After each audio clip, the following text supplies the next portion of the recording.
And now, ladies and gentlemen, from the Mohegan Sun Arena, for the thousands in attendance and the millions watching around the world, let's get ready to rumble!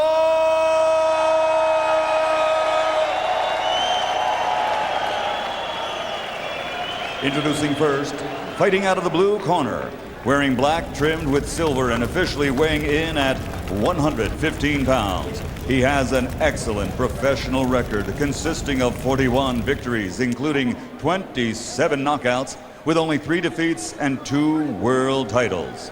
From our nation's capital, Washington, D.C., here is the challenger, the former 2-time world champion, Mark Too Sharp Johnson.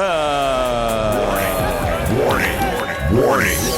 The Drama King is in the building.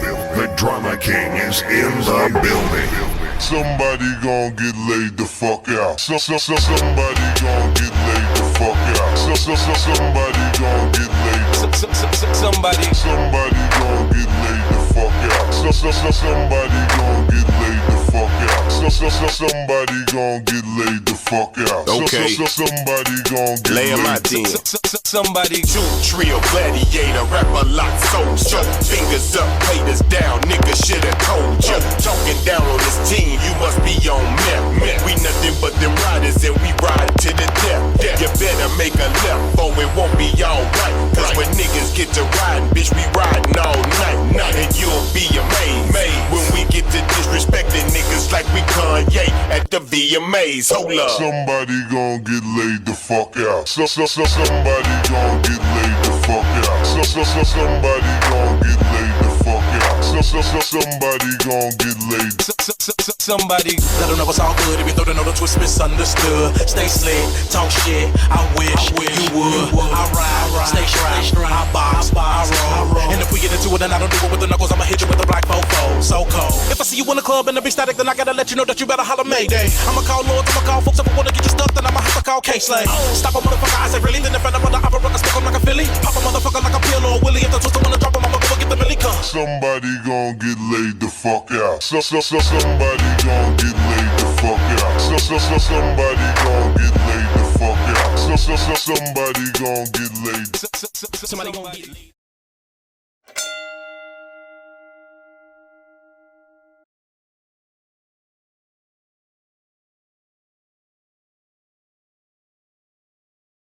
So how you feeling, champ?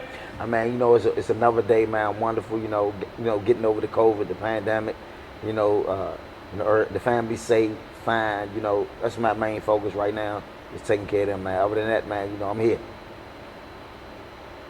All right, so let's start from the beginning. What motivated you to want to take up boxing?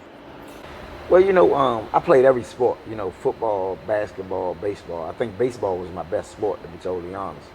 But I took up boxing, you know, for all of my brother and my dad. They had the boxing team. But, you know, my dad didn't want me to box. You know what I'm saying? After I got out of high school, he wanted me to go to college to be a lawyer. But I feel like at this point right now, by me going to the Olympics trials at the age of 15, when I was in high school, I feel like I could have done it. You know, but it was a long road, man, for the title. So, you know, at that point right then and there, I should have thought I should have went to school for law. What role did your older brother have?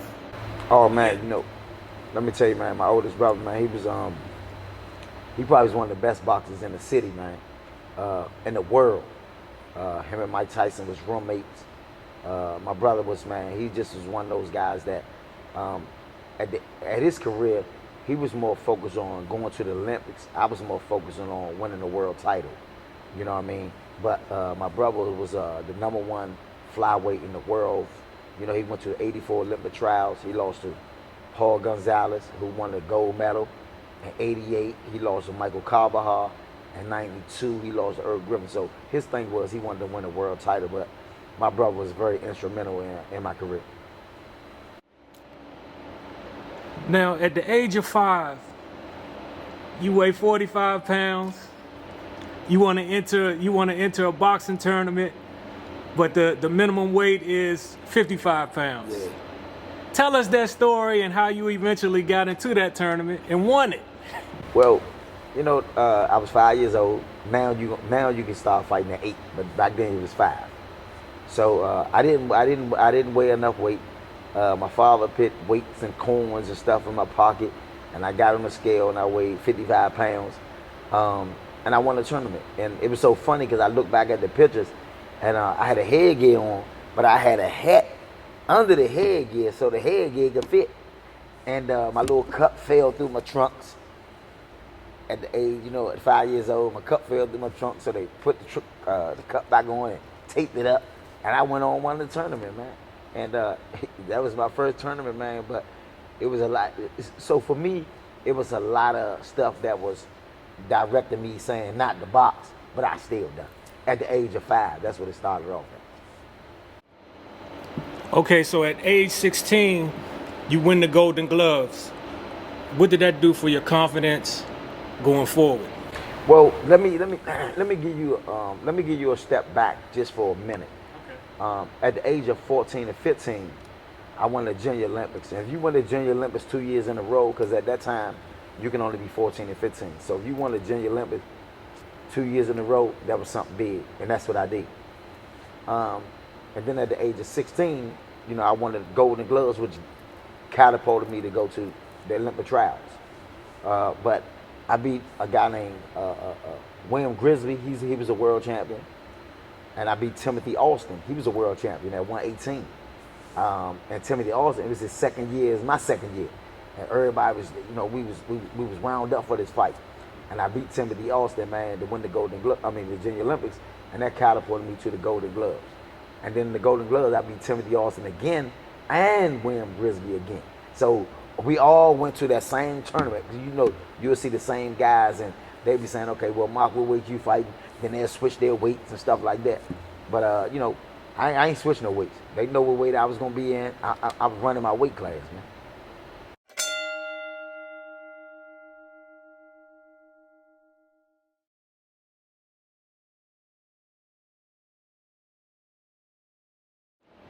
Describe your Olympic trials and the controversy that surrounded that made you feel you were kind of blackballed in that situation.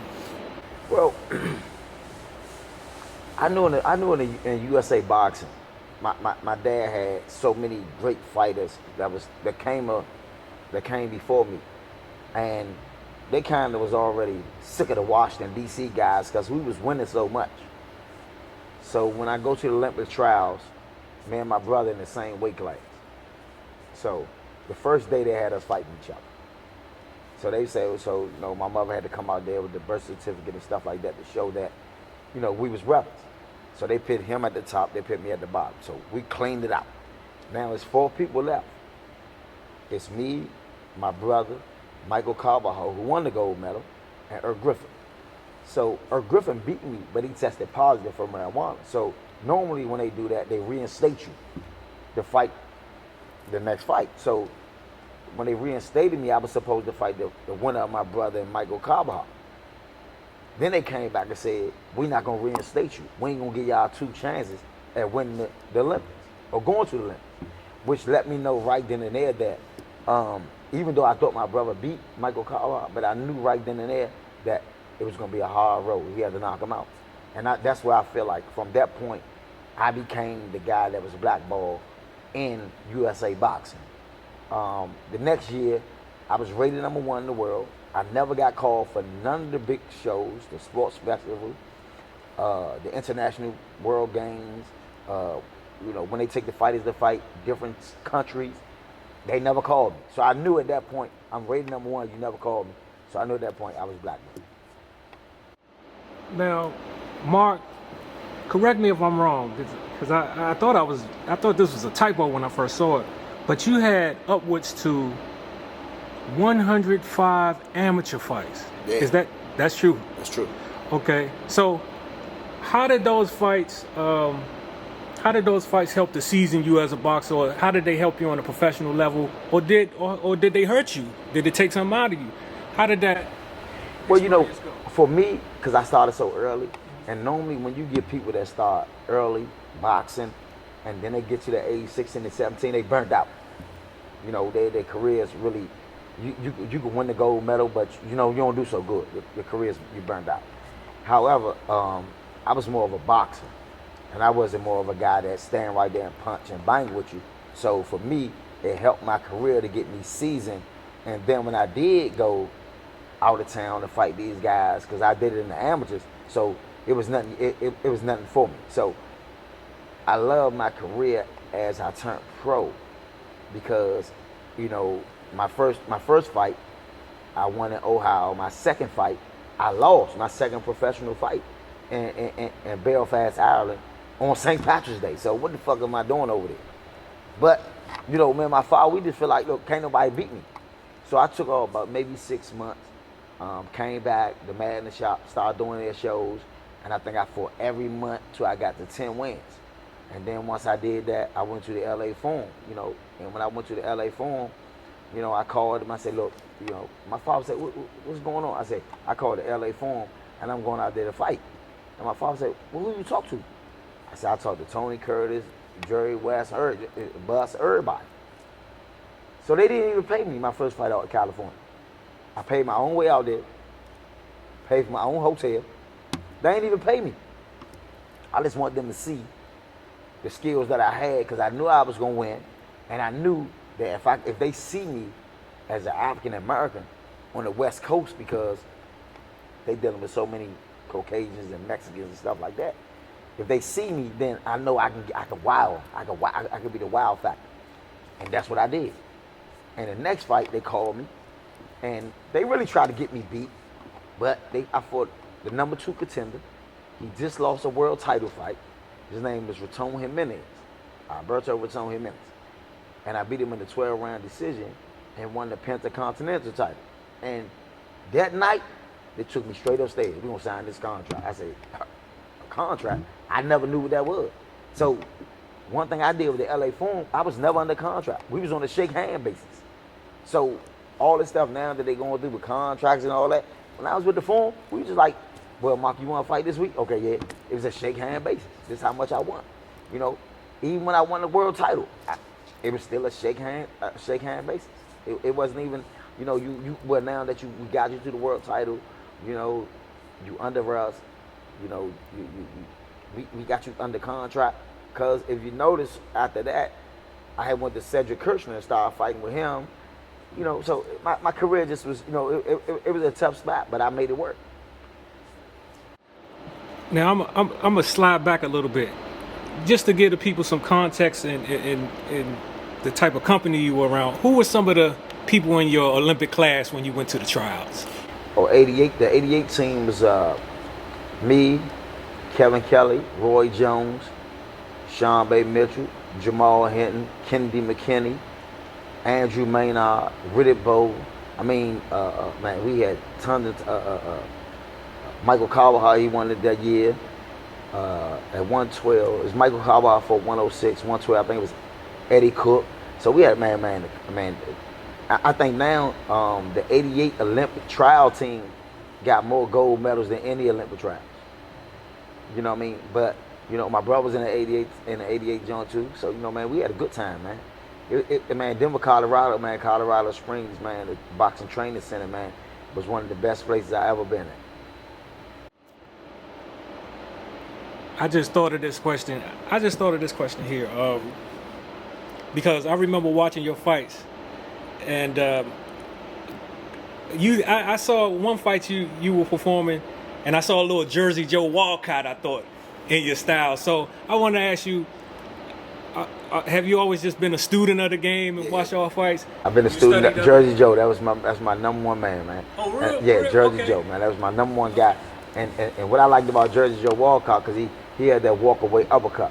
And that's what I loved about him. And that's what I started doing, that walk away Jersey Joe Walcott. You know, he'd look at you and then they'd step off, bang.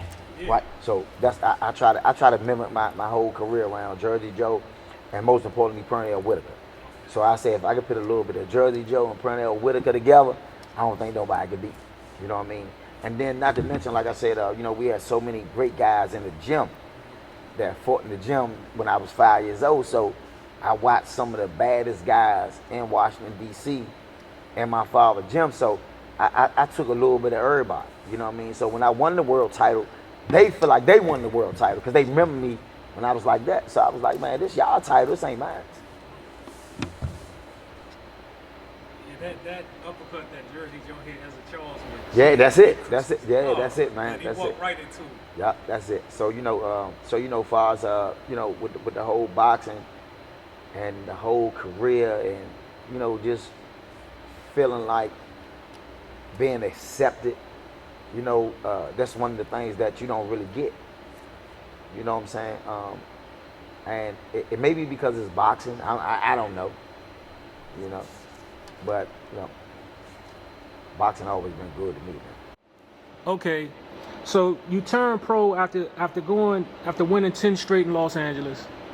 I'm sorry. After winning 10 straight and then going to Los Angeles and performing in the Forum or whatever, you turn pro. You lose your second fight. Tell me how that affected you. Did it mess with your confidence at all? Nah, because I know I beat the guy. You know what I'm saying? I know I beat him, and right now it's so funny. We friends to this day. He's from Belfast Island. We talk a lot on Facebook, and he did an interview. He said, man, he said Mark was the fastest person I ever fought, and his name is Richie Winton. So he ended up fighting Marco Antonio Barrera for the world title, and he didn't beat Barrera, but I felt though I beat him, so it didn't do nothing. It really didn't do nothing to me. I was just to the point that I had ran up like 89 wins and the amateurs and then a pro, then I lose one. You like, hold up, I lost the fight. Like I couldn't believe, I couldn't believe I lost. You know what I mean? Like it's like you lost. Like how did I lose? So I couldn't believe. It wasn't a point that I was down on myself. It's just like I just can't believe I lost. But I knew that it was gonna be better because when you have a record of 1-1, a lot of people feel like you're not invincible.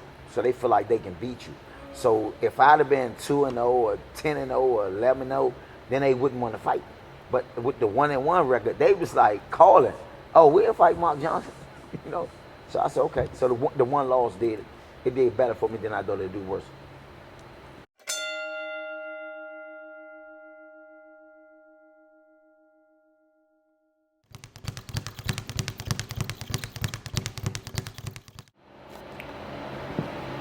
So, from that point, just give us the short story of your title fights. Well, the first title I beat the guy Raton Jimenez. I've never been past 6 rounds in my life. This was a 12-round fight, and my father told me don't take the fight. I said, well, look, you took the fight in Ireland, and I ain't never say nothing about that, so you're gonna let me take this fight. And he begged me, Mark, you don't take this fight. And I said, look, give me this chance, I'm gonna beat him. I knew if I didn't beat him, I'm gonna give you a good showing so the form gonna bring me back. But let me take this fight. And I beat him. And I said, I'm ready. I said, I'm gonna beat him. And it was so funny because everywhere he went, it was news cameras with him. And they just looking at me like, who is him?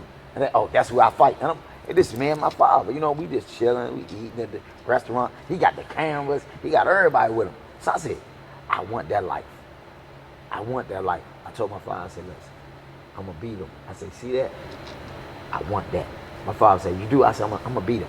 And I beat him. I ain't never been past 6 rounds. I went 12 rounds and beat him. And he had just lost for a world title. So I knew right then and there, it was on. I was rated #1 in the world for 3 years before I got a title shot. 3 years. They wanted me.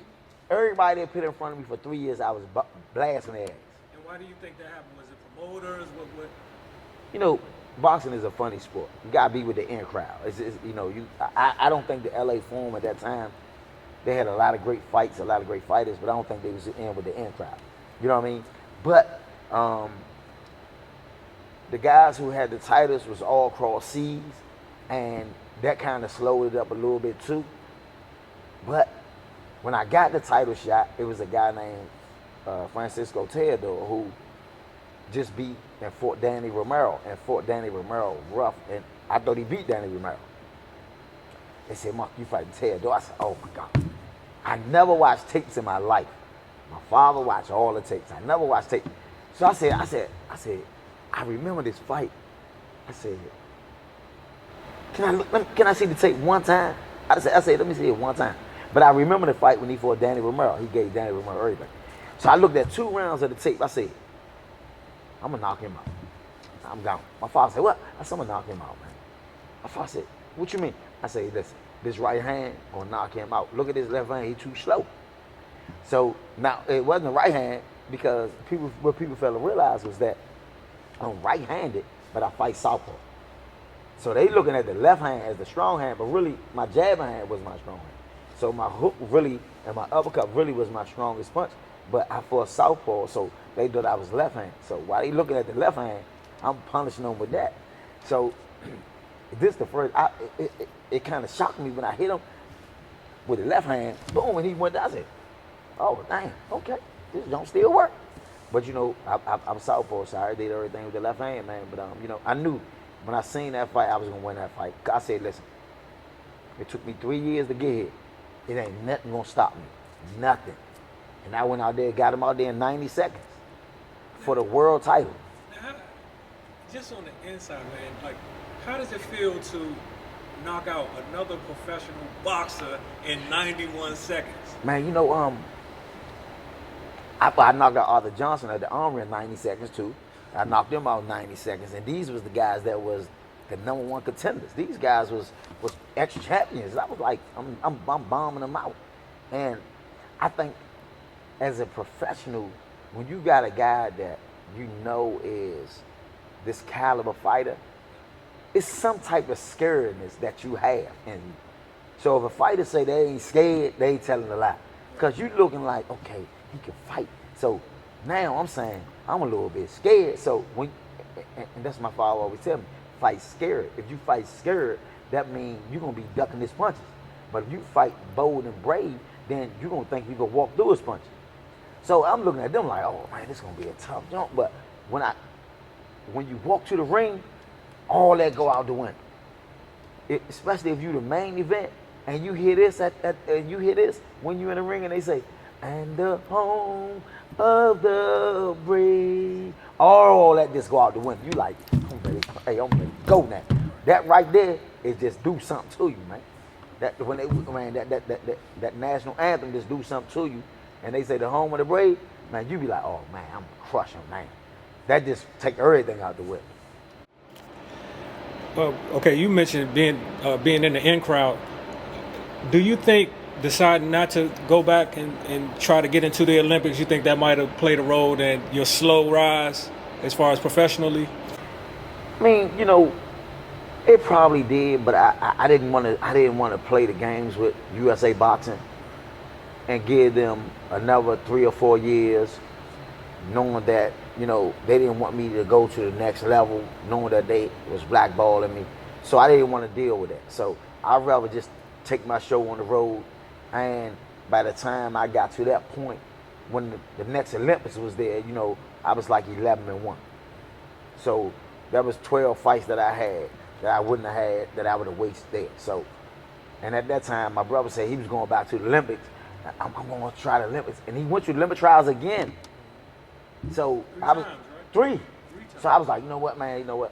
So at that time, we were still the same weight class. So it was best for me just to go ahead and turn pro, because I didn't want to put myself or him in the Olympic trials in the same weight class again.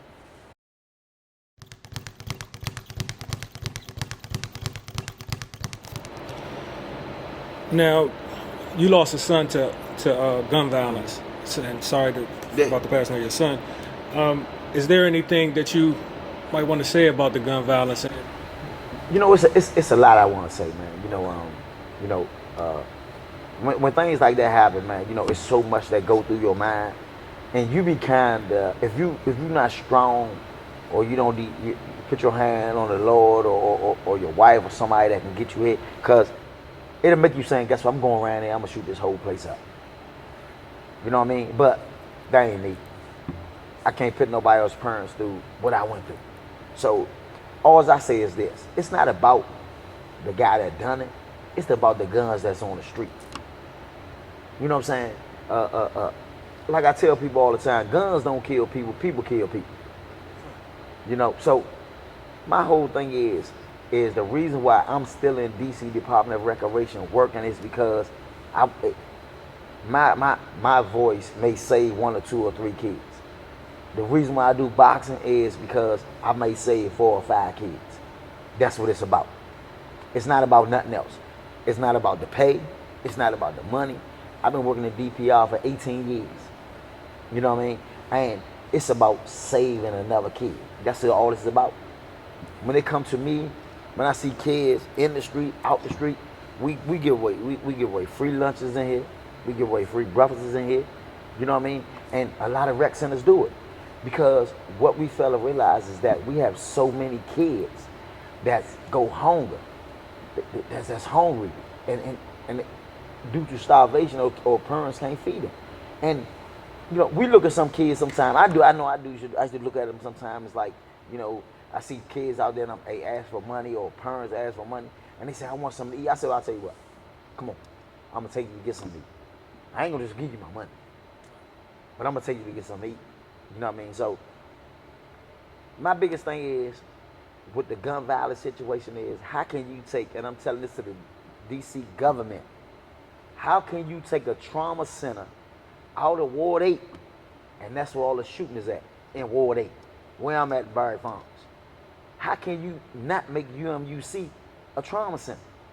If that was been a trauma center, we'll have maybe 40 or 50 kids still living that got shot. But you trying to take a kid from Savannah Street, 15th Place, Alabama Avenue, and you trying to take him up Washington Hospital Center, Howard University, all that. They ain't gonna make it. But if you got a trauma center in UMUC, then we can make it. So what I'm saying to the government is that why isn't it a trauma center in Ward 8 where all the killing is happening at? It don't make no sense to me. And it don't make no sense to a lot of people. So you put the trauma centers now where all the upbuilding is going at. Southwest Ward 6 building up, everybody building up. And they got, you know, the best trauma center was DC General. You closed that. That DC General saved so many people's lives. Saved my life. I was born in DC General. You know what I mean? So I'm a guy of gun violence. I got shot too. Took me to DC General and saved me. Yeah. So in 90, my best friend was with me. He got killed. I got away, but I got shot up. So what I'm saying is when you went to DC General, they knew. DC General said, guess what? When you go to DC General, what they said? We're going to put you under John Doe. I say, John Doe. Because they knew, DC General doctors knew what to do, and they knew about gun violence. So they said, okay, well, you're going to be under John Doe. Nobody going to be able to see you. And we're going to make sure we get you right. And then when we get you right, you're going to be all right. They did everybody that day. Because they knew about the gun violence. That's what the doctors was there for. That's who saved so many lives. So it's not about the gun violence. I ain't worrying about that. Because guns don't kill people. People kill people. But when you open up the door to let these guns come in our city, and they know the guns coming in the city, because they see when stores getting broken into, gun stores getting broken into, they know when people report their guns stolen and sell them. They know about all that. But it's previous that it's African Americans that's killing African Americans. So guess what? They don't care. They don't care. My son got killed a year ago. I ain't heard it from the police but one time. He ain't called and told me nothing. Ain't gave me no updates or nothing. Detective O'Bannon. You know what I'm saying? They ain't called me yet.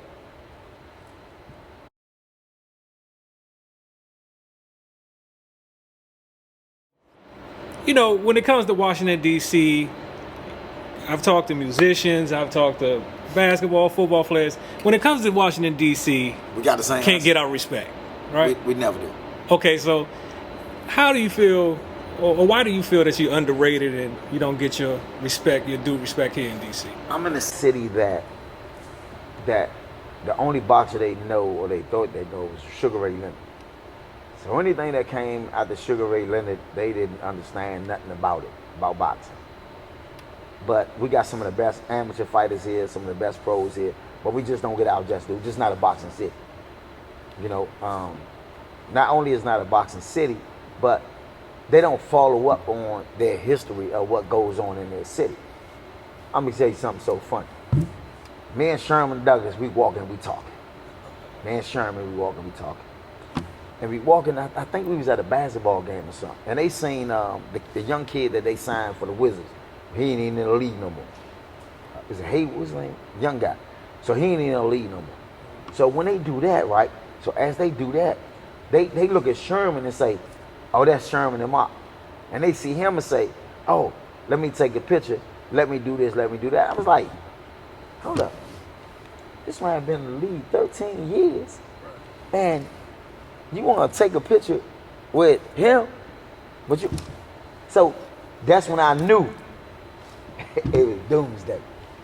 You know what I mean? I'm walking with one of the baddest basketball players that came from DC. You know what I'm saying? Not to mention, you know, you got guys that came here, Stacy, Bootney, all these guys, man, you know, that Greg Jones, Moochie, all these guys was good players. But when you come back to DC, they just regular people. But if they was anywhere else, it wouldn't change.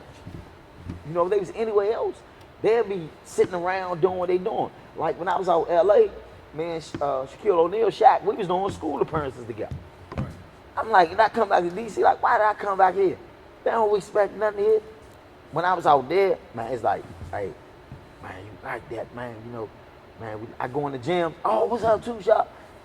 I could take my days, just go to the gyms, you know, go to the swap meets, and people be like, oh, that's Two Shot. And you like, oh, man, this feel good. Let me go back home and see what's happening.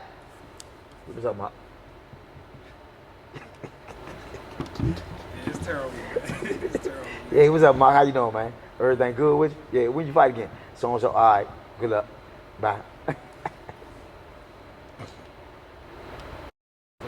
I think DC is a city that strive all go-go and stuff like that. You know what I mean? I think this is more of a go-go city versus a sports city. You guys, like Las Vegas, you know, that's the boxing mecca. New York may be the second boxing mecca. You know when you go to them spots that this is what you're going to get. When you come to DC, you know you're going to get go-go. You know, oh, is it a good football game? That's cool. You know, we're going to go to the Turkey Bowl every year. Because I never miss a Turkey Bowl. You know, because I like to support the young guys and let them know, man, that look, I'm here. You know, I love the Turkey Bowl. You know what I mean? I always support it, and last year they ain't have it. I don't know. I was in the house, I didn't know what to do with myself. Right. You know what I mean? So I support everything that goes on in the city when it comes to the young guys, because I was one of them. And I want them to know that not only are we watching them, but we also respecting them and letting them know we want y'all to go to another level. And we got more kids now that's going to college playing basketball, football. We got more kids in DC now going playing professional football now than we have ever had. So they get it. They know the streets ain't nothing out there.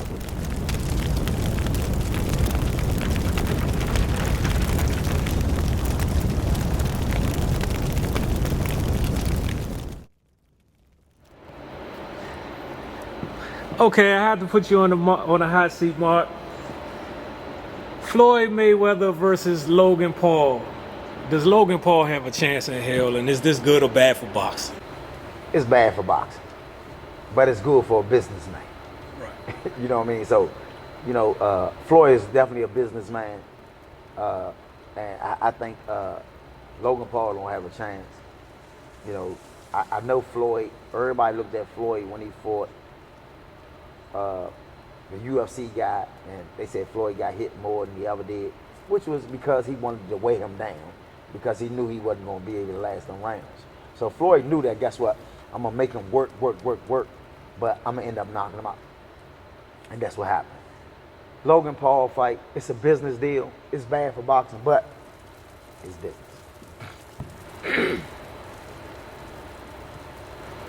Okay, so now give me your top 5 boxers in the game now. Wow. It's the hot seat, Yeah, you Mark. on hot seat. Give me your top 5 right now. You know, I like both of the Chalos. Okay. I like both of the Chalos. Canelo. I love Canelo. I still I gotta go with Tank. You know, I gotta pick my young man because I used to watch him train up the headbangers in the DC. So I gotta put Tank in there. I think this is gonna be a understatement, but you know, I still like Tyson Fury. Tyson Fury, okay. Tyson Fury. You like him to win? Yeah, I like Tyson Fury, man. Okay. Tyson Fury is one of the best heavyweight boxers since probably Riddick Bowe.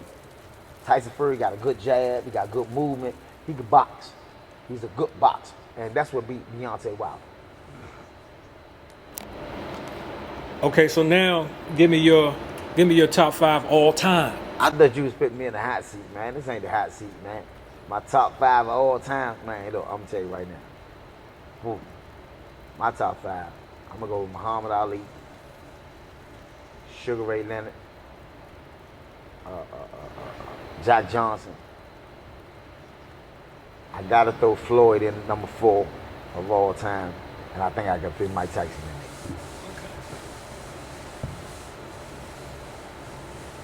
Hey y'all, this is my opinion, so don't take it and run with it and say Mark said and you want to debate with me. This just my opinion. Y'all might got somebody else, but that's on y'all. Okay, give me your top 3. I got people coming in from out of town. I need to take them to eat in DC. Breakfast, lunch, and dinner. Give me your top 3 spots. You know what? I'm a cooker. I'm not a restaurant. I'm really not a restaurant guy. You know what I mean? I do a lot of cooking, but wow. It depends on where we at. You know what I'm saying? Because I ain't gonna drive no whole long way. But if you close to where I'm at, you know, I'm gonna go to Milk and Honey, give me some shrimp and grits. You know what I'm saying? Lunch. I ain't really no lunch guy, so I really don't know. So I go up calls and give me a good old sub sandwich. You know what I mean? And then my number 1 restaurant, man, they building so many of them, but my number 1 restaurant is Old Evergreen. Okay. Okay. So we in Washington, D.C. You know we got to go to the pencil pushers and all of that. If there was one law you could remove, what would that law be? One law I could remove? Wow. I removed the law where they say 3 people can be in a conspiracy. That's the law I removed. You know, they got that law. They say I think it's 3 people. If you together, you can be into a conspiracy and all that. So that's the law I removed. And if you could create one? If I can create one, I create one towards parents against kids. You know what I mean? I think that law would be, if you have the means to take care of your kid or make sure the kid is well off, the law I would change is that, you know what? You know what I change? Man, let the man father see their kids, man. That's the law I'm gonna change. You know what I'm saying? You know, they well, I ain't gonna let you see your kid because you ain't do this. The law I'll change is that if you not with the father, no matter what, the father should be able to see the kids every weekend.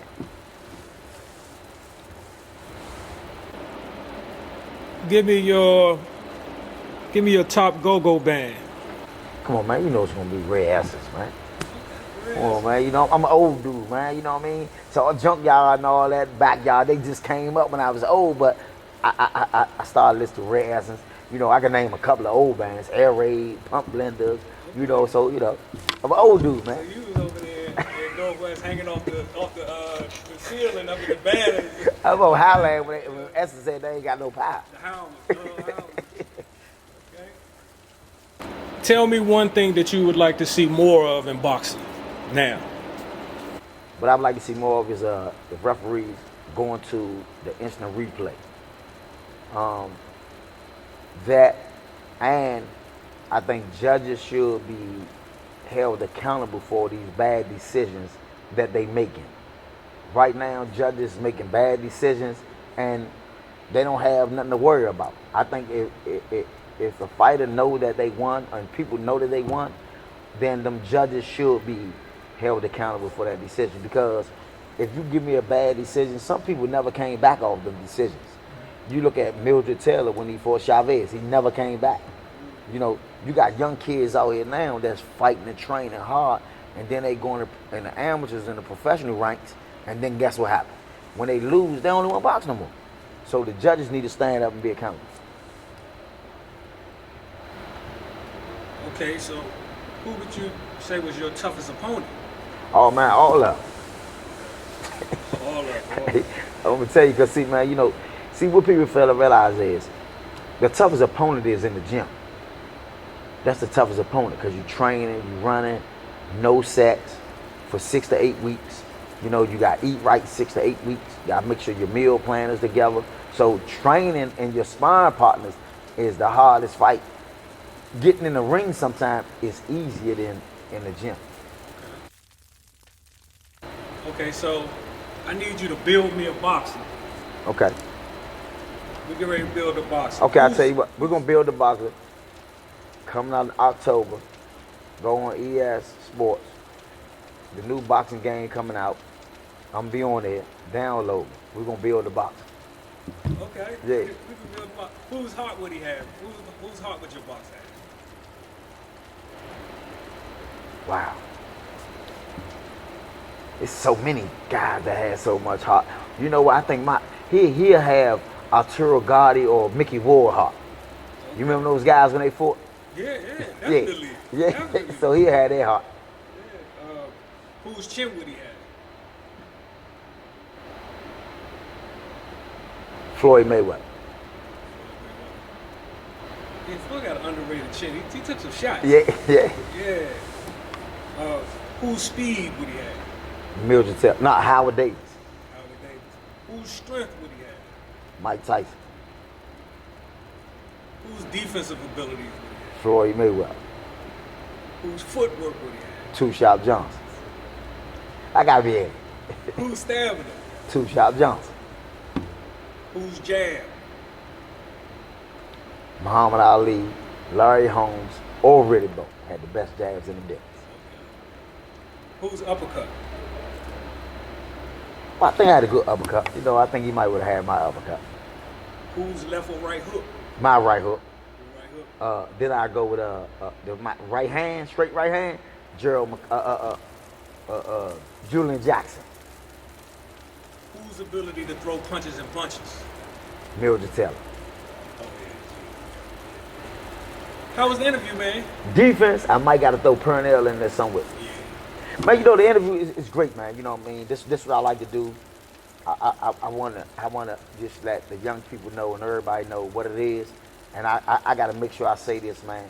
Listen, let me tell y'all, man. Stick to the sport that you in. Cause I had to play this basketball game with this guy, right? We played horse. And he looked like a little old dude. People was getting him shoes.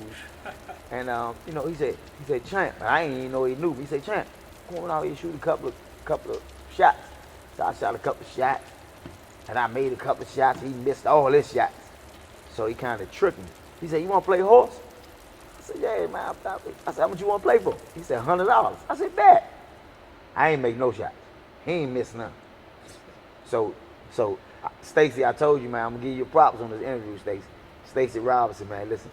Don't play Stacey, all right? But listen, Stacey, you already know who the baddest players in the city is, man. My two cousins, man. Kirk Smith and Charles Smith. You already know that. Bar none. Our family breed athletes, man. You know that, man.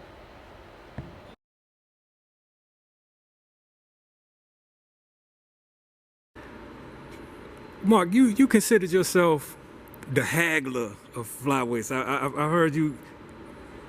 Why do you say that? Why do you consider yourself the Mama Haggler of flyweights? Rest in peace, Mama Haggler.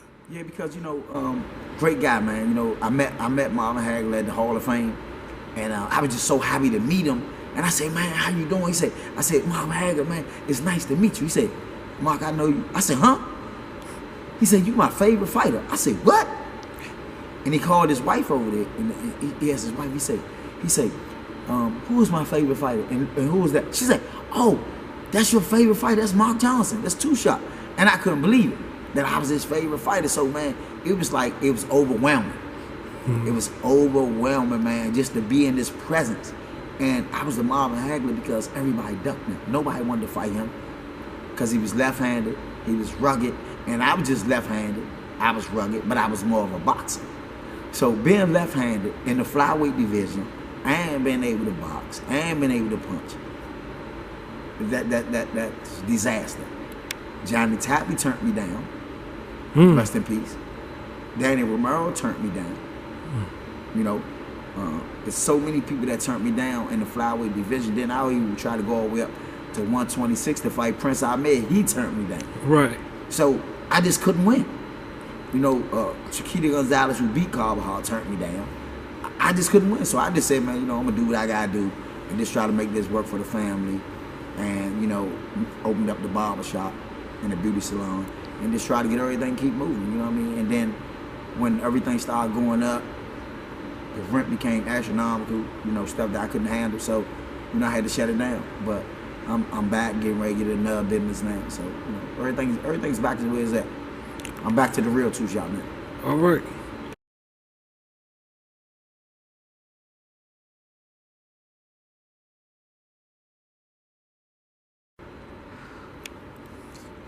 Okay, Mark, so you lost 18 months in your prime where you went to the penitentiary and everything, but you came out and you won the title. So talk to me about the incident and then talk to me about your perseverance, how you made it through that. Well, you know, first of all, I want everybody to understand and know that, you know, that no matter what happens, you can come back and still be a world champion. I came back and I became a world champion because I was a world champion when I went to jail. I had a domestic violence charge, you know, something that really wasn't my fault. But, you know, by me being on parole at the time, you know, they gave me the 1 year left that I had left on my parole. So, you know, I went up Petersburg, and, you know, that whole time while I was in Petersburg, it was nothing else but boxing and fighting. So I worked out every day. My man Marvin, the first day I got there, he came and got me. I said I ain't had no shoes. He said, I don't want to hear that. He said, you know, your brother was up here. He left a lot of stuff. He gave me everything my brother left. So that was the first day. So the first day I was on the field running, I'm like, oh man, I got to get in some shape because I knew that I was getting ready to go in. So all I did was just ate and drank, and I was a fat mark when I got there. You know what I mean? And my body transpired in, man, like 2 months, man. And you wouldn't believe it. But, you know, I like to talk about things like that because I want the young guys to understand and know that no matter how great you are, no matter what you do, that they can still take your freedom from you for things that you had nothing to do with. And, you know, I'm not going to get into the whole story, but it was just a situation that, okay, well, just because you on parole for a year, we want to give you that year, which had nothing to really do strictly with what I did on the whole case. You know what I mean? But I just want the young guys and everybody to know, I don't care what sport you playing in, a professional sport, college sport, high school sport, that, you know, you're not invincible. You know what I mean? I want you to know that you're not invincible. Keep yourself around good people. If you can't keep yourself around good people, stay by yourself. Make your career the greatest and make your mother and father proud. That's what it was for me. You know, the worst thing that I had to do was to see my mother and my father come see me, and I never wanted them to do that. You know what I mean? Because I went there before to see my brother and stuff like that, and I've seen the hurt on my mother's face. So I knew when she came to see me, she didn't even want to stay. She stayed 30 minutes, was like, I'm ready to go. After you drove 2.5 hours, 3 hours to Petersburg, you know what I mean? So from then on, I say, look, don't come see me. You know, I only have a year. You know, I'm gonna talk to you on the phone. I'm gonna write you. Don't come see me. And, you know, that's what I did. You know, that's the most important thing that I want everybody to understand, and people to understand, is that when you go to jail, you hurt your loved ones. When you get in trouble, you hurt your kids. When you do something that's, even though you didn't do it, but we know how things go, and sometimes you be in a position that people get charged for things, then it take them 6 to 7 to 8 months to get out of what they was in because it wasn't even about them. That's fine, but listen, whatever you do, if you go in, man, you hurt your kids, you hurt your parents, and you hurt your family. They love you. Don't get me wrong. A mother always gonna love her son, and she'll do anything for her son. And my mother made sure that I had everything on my books. I ain't had to worry about nothing. But just to know that I had to call her on the phone, it was hurtful. It was hurtful, and I don't want to see nobody go through that. So you guys, man, get yourself together. Let's get ready to start get some jobs. Right now, they building up in Washington, D.C. Now, go to these forums and say, look, man, even if you don't know how to do nothing, you could be a lady. Go do something.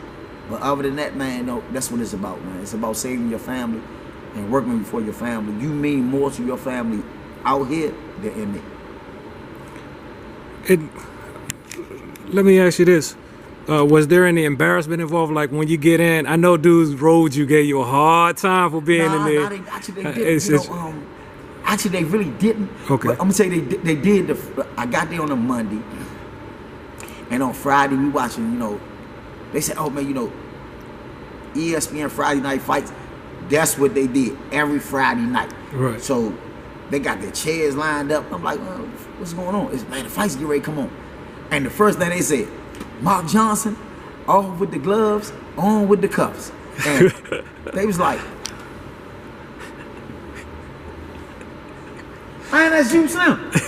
And I was like, that's the embarrassment. Right. They was like, they showed my picture, Mark Johnson, off with the gloves, on with the cuffs. And they looking in the back of the TV room, and all the DC guys, they in the back. Right. And they like, man, that's you. You know what I mean? So that. Oh man, that was so embarrassing. It was hurtful, man. That's the one time that since when I got to Petersburg, I ever said, you know what, I ain't watching your Friday night fights no more.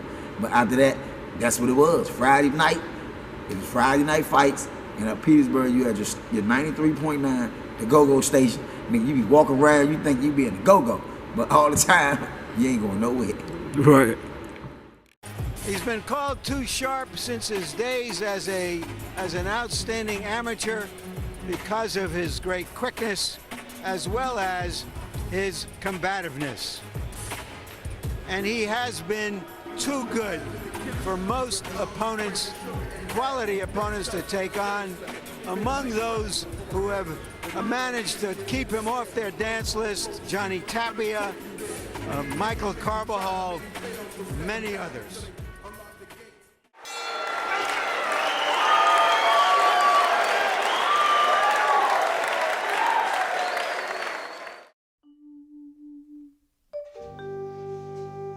I don't want to drop nothing on your floor though. Can you give me a plate or something?